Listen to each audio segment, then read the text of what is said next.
বাড়িতে লোক আসবে। ওঠ।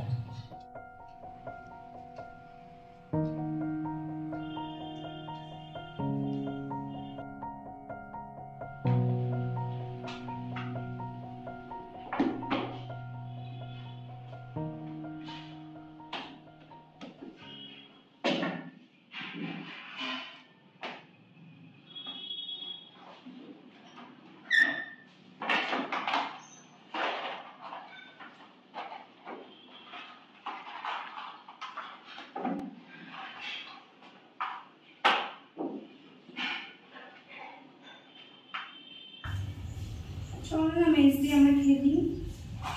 বাজে জিনিস খেলে না আমার সময় নেই।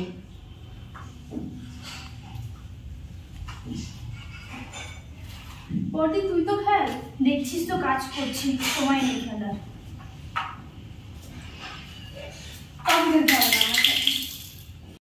কি করছিস তুই?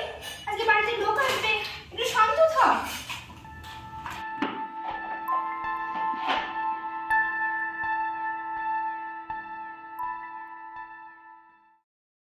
আজটা বেজে গেল, শীত এখনো এলো না।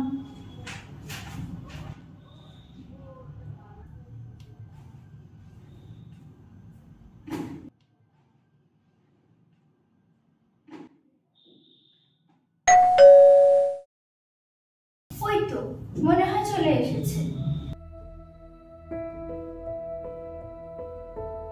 শ্রী, কত বদলে গেছিস। তোর তো আসার সময় হয় না, আর এতদিন পর তোকে এভাবে দেখে আমি খুব খুশি। তা তোর কাজ কেমন চলছে রে? কাজ কাজ তো চলছে, কিন্তু কারেন্টটাও এই সময় গেল। শুভ্রা, যা তো দুটো ক্যান্ডেল নিয়ে আয়।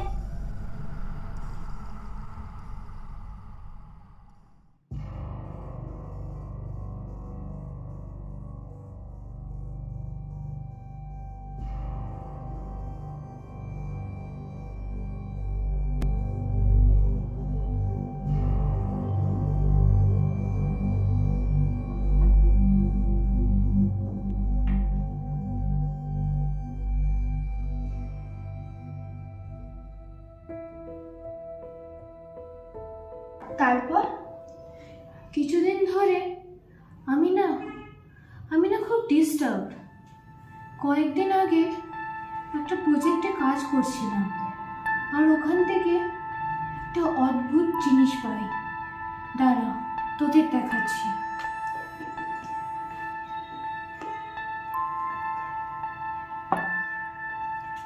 এটা কি খুব দামি কিছু? জানি না, তবে লোকে বলে এটা নাকি ইচ্ছে পূরণ করার ক্ষমতা রাখে। আবার তোর থেকে কোনো দামি জিনিস কেড়েও নিতে পারে। তোমার সাথে কিছু এমন হয়েছে? সেমন্তি, বড়দের মধ্যে সবসময় এভাবে কথা বলতে হয় না। ডোন্ট রিবিউক হার। হ্যাঁ হয়েছে, কিন্তু যেদিন থেকে এই জিনিসটা আমার কাছে এসেছে সেদিন থেকে কিছুই ঠিক হচ্ছে না। আমি ভাবছি জিনিসটাকে নষ্ট করে দেবো। না না, তুমি নষ্ট করো না। আমার পুরো জিনিস কালেক্ট করতে খুব ভালো লাগে। একটা কাজ করো, তুমি আমাকে এটা দিয়ে দাও। এটা কোনো সাধারণ জিনিস নয়। তাই নাকি? আমাকে দিয়ে দাও, এটা আমার চাই। ঠিক আছে, কিন্তু কিছু বলে আমি তার দায়িত্ব নেব না।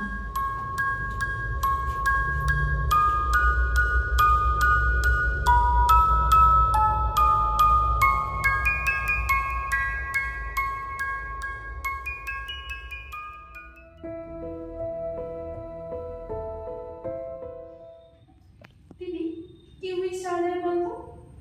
তুই এখনো শ্রীতমার কথা নিয়ে পড়ে আছিস?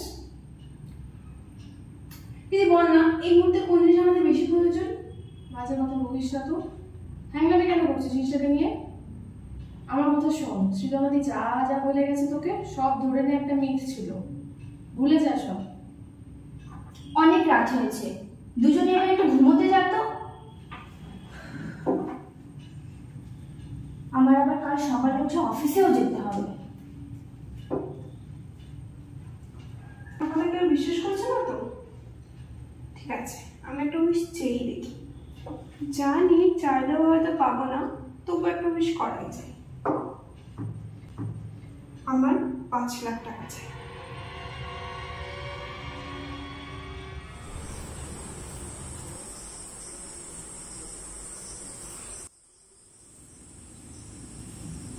আজকে এত সন্ধ্যা হয়ে গেল অথচ বর্দি কোনো বাড়ি ফিরলো না। কাজে চাপ আছে হয়তো। না না, তাহলে তো বাড়ি থেকে বলে যেত। তুই এত ওভার থিঙ্ক করিস না। শোন, তুই নিজের কথা ছাড়া অন্য কারো কথা কখনো ভেবেছিস? মেসি, তোর মনে আছে ছোটবেলায় বর্দি রোজ কিছু না কিছু একটা নিয়ে আসতো তোর জন্য? আমি দূর থেকে দেখতাম। এখন এসব আননেসেসারি কথা বলে না একটু ইচ্ছে নেই আমার। তাহলে কোনটা নেসেসারি?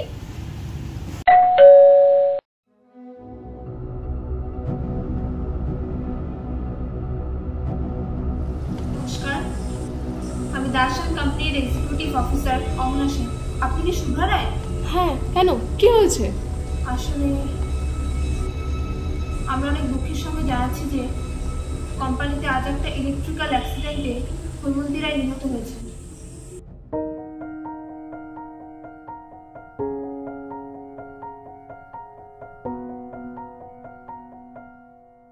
আমরা আমার পরিবারের কাছে গভীরভাবে ক্ষমা প্রার্থী।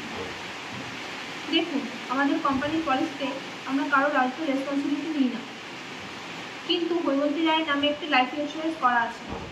তাই আমরা ওনার জীবন বাবদ আপনাদের পরিবারকে আমাদের কোম্পানির পক্ষ থেকে 5 লক্ষ টাকা দিতে চাই।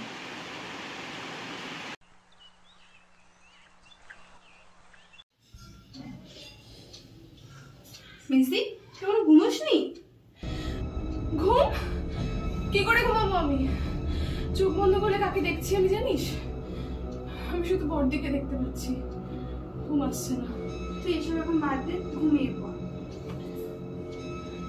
শ্রীমতী, সত্যি করে বল, তুই জিনিসটা থেকে কিছু চাসনি তো? আমি কেন কিছু চাইতে যাবো? বর্দির মৃত্যু চাসনি তো? বড়দিন না না, আমি তো শুধু টাকা চেয়েছিলাম। টাকা? কত টাকা? 5 লাখ। 5 লাখ?